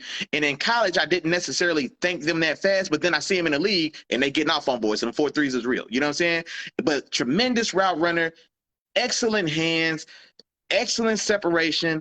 I mean, like body control, acrobatic catch, jumping ability. I just don't see holes in his game. You know what I'm saying? And so, like I said, definitely my favorite receiver in the league, man. I really think he's the guy. I really and truly do believe that he is the best receiver in the game. And I really do. And it's not even a slight to Devontae Adams, but I think there's things that Justin Jefferson does or ways that he can threaten you that just Devontae Adams can't. Like Devontae Adams, you're not scared about Devontae Adams just lining up and just running a 9 and just can blow you out the water.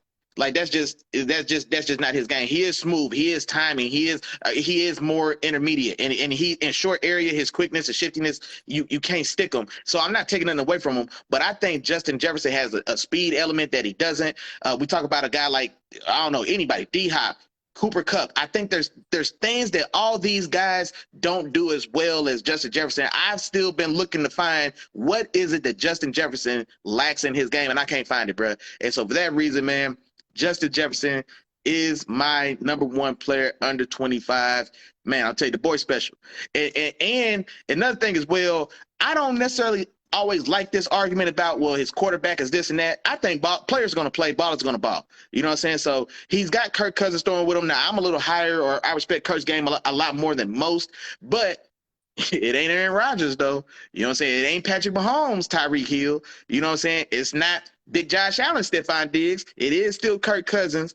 And so, not to take away anything with that, but I'm just saying there's not even that crutch or something to taint or dampen his game. You can't even say that. You know what I'm saying? Like, this is a guy who really went out there and got out the mud and really kicked in that door, man, for his dog, you know what I'm saying, Jamar Chase to come right behind him, man. And these two guys, man, look to be the next two guys to run this league at the position, man, for the next decade. And so, yeah, love his game for sure. Justin Jefferson, my number one guy. Gotcha. And I knew that was coming, man. I knew you was coming with that. You know what I'm saying?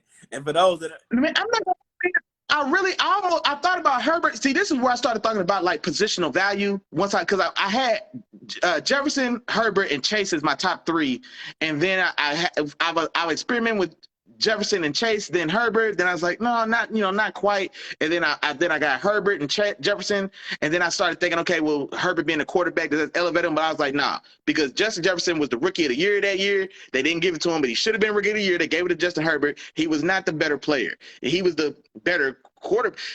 Justin Jefferson as a rookie was a much better quarterback across the league than Justin Herbert was just comparable to other quarterbacks. You know what I'm saying? Just quarterback for quarterback, taking rookie out of it. It doesn't matter that he was a rookie. Like we elevated Justin Herbert's performance because he's a rookie and he did this, but it wasn't spectacular, those numbers in that production. Justin Jefferson had a phenomenal receiving season for any receiver ever. If a year 7 receiver had his rookie year, it might have been a career year. You know, and then just like Chop said, he came right back and did it again. And you know what I'm saying? And I don't see why he's not gonna do it again and again and again. So yeah, I got my dog, man, Justin Jefferson at number one. And that was one thing that me and you both agreed on, you know what I'm saying, during that first year, because they gave that rookie of the year to Herbert. You know what I'm saying? And I felt like the quarterback, felt like that was just because he was a quarterback, but you're talking about a rookie to go 1,400, you know what I'm saying, in his first year. You know what I'm saying? Touchdowns. Yeah. He was a top 7 receiver after his first year in the NFL. You know what I'm saying? If you don't believe me, go back and check it. You know what I'm saying? Go look at it. Go watch the film. It ain't just about the stats. Go watch the film. He was a top 7 receiver instantly. Was Justin Herbert a top 7 QB that year? It's very debatable. No. And I don't think he was there. If you go look and see some of those, he wasn't. Yeah. You'll go back and look and see some of that, man. You would notice that. But it was just the difference because his rookie year, he shattered so many records and, you know, did all these different things. And then, of course, it's the quarterback. You know, they always favor the quarterback when it comes to those. But by far, me and Willie Jack, that was something me and him both agreed on. Man, Justin Jefferson overall had a much better season than Herbert, the rookie year. Now, don't get me wrong, they both had really, really good seasons. But I think Justin Jefferson had the better season. But either way, man, that brings me to my number one. You know what I'm saying? And to talk a little bit more about your point, Willie Jack, I think that if I did take positional value into fact, I think Justin Herbert will be my number 2. You know what I'm saying? And it would be close. Don't get me wrong, because he could easily be number 1.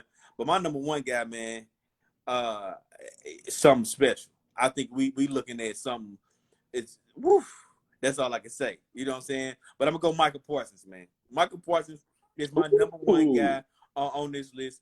When you're talking about a versatile linebacker, somebody who can rush, you said rush the passer, he can blitz, he can run sideline to sideline and affect the run. He can cover. I think it was a specific play, me and you were talking about last year, and you actually the one that kind of described it, but he was guarding a running back or a tight end down the field, man, and he was there to break up that pass in position.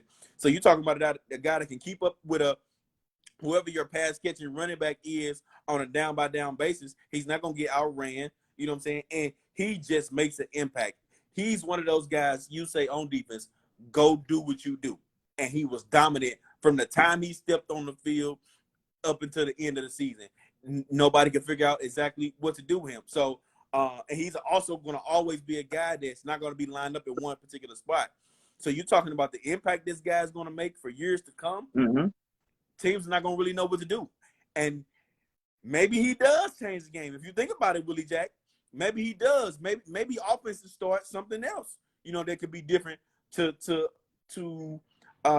help slow down what Michael Parsons brings. You know what I'm saying? If you don't know if he's going to be lined up at DN on the left side or the right side or at middle linebacker, but you want to try to slow this guy down, what do? You know what I'm saying? Do offenses start coming up with something new? We don't know. That's yet to be seen. All I can tell you right now is that this dude is a menace. You know what I'm saying? And when he's on the field, he affects the game. He makes everybody better around him in a way where it's like that he's going to open up a lot. You know what I'm saying? So for all of those reasons, and what I see for Michael Parsons and his future, man, we could be talking about a 2-3 time, you know what I'm saying, defensive player of the year. You know what I'm saying? For sure. And maybe, I don't know if it'll ever happen in these days, because these days they allow the offenses to do so much. But who knows, man? You never know. We could be talking about somebody in the MVP conversation. But we definitely gonna see him in a defensive player of the year conversation multiple times, if not consistently every year. You know what I'm saying? So Michael Parsons is my number one guy, man. I'm talking about somebody special, a dog. I love to watch him play. It's exciting. He plays fast. He shoots through gaps. You know what I'm saying? He just gets it done, man. So Michael Parsons is my number one guy, under 25. You know what I'm saying? And that rounds up my list, man. That rounds up my list.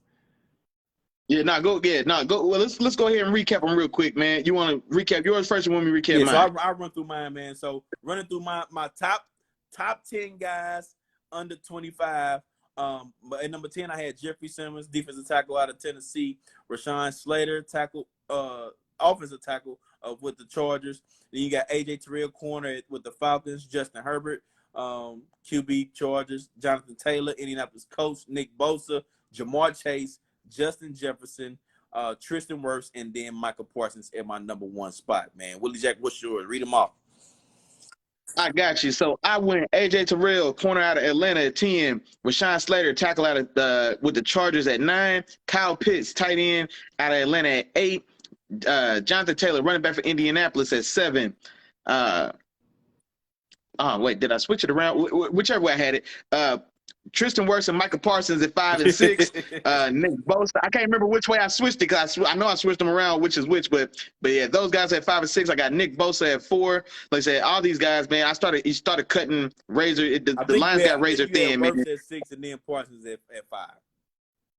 Okay, that's how I switched around. Okay, yeah, I knew I switched them around. I got a double-sided arrow, and I can't tell which. I don't know what I did when I wrote it down, but yeah.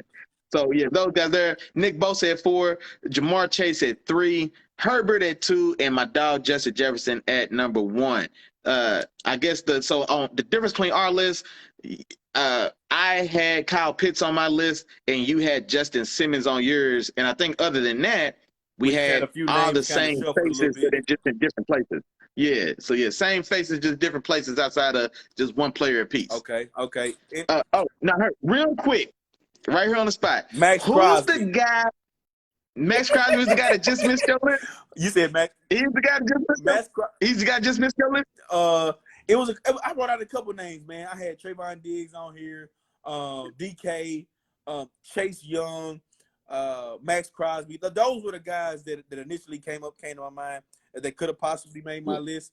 If I'd have had to put one of these guys in, I might have put in Max Crosby. I think he would have been my guy. I would have threw in that list. Chase Young would have been very close, just for the simple. I know he missed the entire season last year, man, but I don't think that negates how special he is. Most of it. He played like the first 3-4 games, and then he got hurt. Yeah, so, but I don't think that negates how special this guy is and what he really has and what he can bring to the table. So I don't know. Maybe he don't make my list because of that.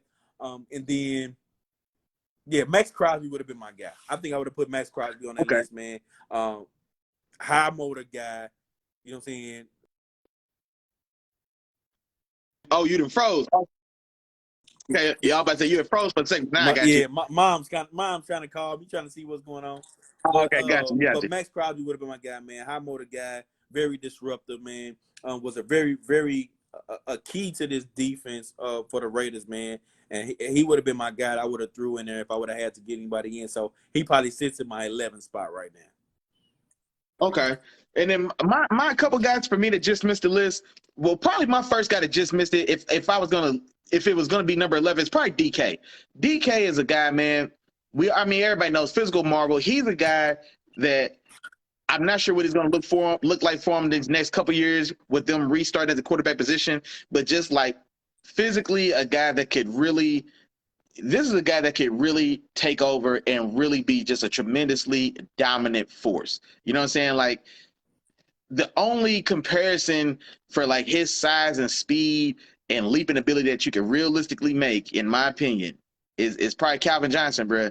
Like that type of size and speed and like just like overwhelm you with just physical, just dominance, like style of play. Like the closest thing is going to be Megatron. You know what I'm saying? Now Megatron, who didn't run phenomenal routes, but he's still a better route runner than DK at this point in his career and all that type of stuff. But DK would have been my number 11 guy. Kyler Murray, man. Kyler Murray, I think it is the quarterback. He has shown the ability to be special, especially at his size. I think he was a guy that was on that borderline for me. One guy, Creed Humphreys, the rookie center from Kansas City. I wanted to mention him. Phenomenal rookie season. Other than that, man, I think CeeDee Lamb. I mean, he's been a little injured and banged up, but I jotted down probably 20 names before I made my list of 10. But the one that I really was wanting to pull for, I'm such a fan. I love this game coming out into the league. I love him right now. I think last episode when he came up, I told y'all he about to be a top 5 safety in the league. Antoine Winfield, bro. Antoine Winfield from Tampa Bay. I'm telling you, boy. Like, hey, somebody better watch out for that boy, bro. He's coming for somebody top 5 spot for sure. And Antoine I mentioned Cal Pitts too. Cal Pitts is right there too. You know what I'm saying? I forgot to mention. I know we talked about him a little because he was on your list. On Cal Pitts is right there. Cal Pitts would have been right there at 11, 12 too. You know what I'm saying? Right next to go on this one. So yeah. Yeah. And you know what? I'll tell you another thing too. Patrick Surtain snuck around my list around like 9, 10 for a little bit, but I was like, it's a little early. You know what I'm saying? Like, I need this one. But like looking at his like potential, like he's gonna be a top 5 guy. It looks like, man, he maintains the trajectory. But I was thinking like, okay, like if I got him on this list, like, you know, AJ Terrell being on this list and earning that stripe, you know what I'm saying? Like, it just felt like it was like a hair too soon to pull a trigger on Surtain on this list. But he was also a guy that I really did consider. I love to hear you call out names that a guy. Hey, I got well, no, I like them, but see, we ain't got to see what JT Horn gonna do yet. JT got injured, we ain't got to see it yet. You said Calvin Johnson. You know what I'm saying? You said Patrick Surtain, the Calvin Johnson. You know, I was happy. You know, I was happy to hear that one. But you know, that's a different. Yeah. I mean, but I just like it's like play like because when I try to make these comparisons, sometimes like I wanted to make sense like as rounded as a comparison I could make. You know what I'm saying? Because like I wouldn't want to compare CeeDee Lamb's game to Calvin Johnson. You know what I'm saying? You know what I'm saying? Like I wanted to make sense because he doesn't have that size and just raw, just physical dominance over the guys lined up across from him. Like Calvin Johnson just was physically lined up. He's so much more physically imposing than anybody who lines up against him. And DK Metcalf is that right now. Doesn't matter who's lined up against him. You're 3 inches shorter, you're 30 pounds lighter, and you 10 seconds slower. And you know what I'm saying? Like Calvin Johnson's the only other guy that's lined up, or one of the only other guys that's lined up, and you could like say all that about. Like DK's one of those guys. Like Julio and T.O., those are physical freaks as well, but they're still not at the size of DK and Calvin Johnson. So like that's why I think like the comparison, you know what I'm saying, it doesn't even fit good for them because they still don't have that. Just like when you line up, you looking like I'm really guarding a tight end. Like I'm guarding an inline tight end right now, but he runs 4.3. You know what I'm saying? So yeah, that's why I made that comparison. But no, man, I like DK, man. I like DK. I like AJ Brown a lot. You know what I'm saying? So yeah, I like all those guys. Gotcha. Well, there you have it, folks, man. We wrapped up the top 10 guys under 25 on What Fire list, man. We appreciate y'all for tuning in. For those who tuned in, again, YouTube is on the way, man. Stay tuned. We're gonna be putting links out. We're gonna be doing all that. YouTube is on the way, so stay tuned for that. Like I said, we appreciate y'all for tuning in with us, for listening to me and my dog Willie Jack shoot this football in the HR, man, and talk about some of these guys, man. But without further ado, Willie Jack, I think it's about that time, dog. Hey, y'all already know what's going on, man. Hey, appreciate everybody coming through tonight, man. We appreciate all the engagement, man. It was tons and tons of good comments today, man. We appreciate all the work, man. Good work got done today, man. Shout out to my dog, man, Skinny. Real deal SGL Sports, man. First one in the building today, man. Hey, we appreciate you, dog. We appreciate all the love. My dog Tom, bro. My dog Tom was the second one in the door, man. Got here early and on time, boy. Look at that. It must be first Sunday. I don't know what's going on, man. Look, hey, my dog Tom came in there and chopped it up with your boys, man. Shout out to the home team, man. Support system came through. My moms, my little brother, my little sister, man. Y'all know what's going on, man. I always appreciate y'all. My dog, Cooper Jones, came in this thing, man. Hollering at your boys. We appreciate you, dog. Josh Nichols. Man, game ball today, man. We're going to get a game ball to Ike Turner. Ike Turner came in, shots firing. Ike Turner said, Ike Turner came in like J.R. Smith. He came in and the first shot was from half court. I'm putting it up. Hold on, Willie Jack. he can't get fired. Hold on, Willie Jack. You might be on to something, dog. You said a game ball. We giving out game balls each week. Let me know, dog. Hey, you like that? Hey, you like that? Hey, write that down. Hey, today's game ball goes to Ike Turner, man. Hey, he came in firing, man. Hey, we definitely appreciate he really made me think on something, man. A lot of the things he said, and I wish, you know, I didn't get to go back to him like I told him I would, man, with some of the things he said about the roster compositions of the Rams and just the teams in that state. I thought that was a very, very interesting like topic or debate topic, man. So appreciate you for that, big dog. Shout out to Mrs. Boyce who came through holding down the hubby, man. We appreciate you, ma'am. Man, my little brother came through as well. Man, I'm scrolling. Malcolm Banks, what's going on, man? We appreciate you, big dog. I'm scrolling. Man, hey, y'all know what time it is, man. Hey, if I forgot to say your name, charges to my head, man. Don't charge to my heart. You know we was thinking about you, big dog. We appreciate the love and support. I say the same thing every week. I tell y'all every week that I say the same thing every week because I'm going to say the same thing every week, and we mean it, though, bro. We cannot say that enough. We mean it. We appreciate the love and support, man. We appreciate all the engagement in the chat. We appreciate all the likes, all the shares, all the subscribes, man. Everybody holding down the Three Amigos, man. We appreciate that. YouTube is coming, man. You know what I'm saying? We already told y'all, man, we've got some things in the works, man. We're going to, like I said, man, we only going up, man. We taking everybody with us, man. Hey, without further ado, y'all know we will be back Wednesdays, 7 o'clock. Wednesdays at 7 o'clock. I had told you before on World Watch on Wednesdays at 7 o'clock. Y'all know where I'm at. Wednesdays at 7 o'clock, man. Tap in, tune in with your dogs, man, and let the film speak. We will be back, man. Next Wednesday, man. Hey, y'all know what's going on, man. Same show, different time, different date. No. Excuse me. Same show, same time, different date. Same show, same time, different date, man. Wednesdays at 7 o'clock. Y'all already know what's going on, man. We're going to be the easiest two guys to rob or kill in the history of people getting robbed or killed. Because it's Wednesday, 7 o'clock, they know we right here with y'all. You know what I'm saying? So, hey, we ain't going nowhere, man. We appreciate our love and support. Hey, other than that, man, we will be right back at y'all like we never left, man. Next Wednesday at 7. Tap in with your dogs, man.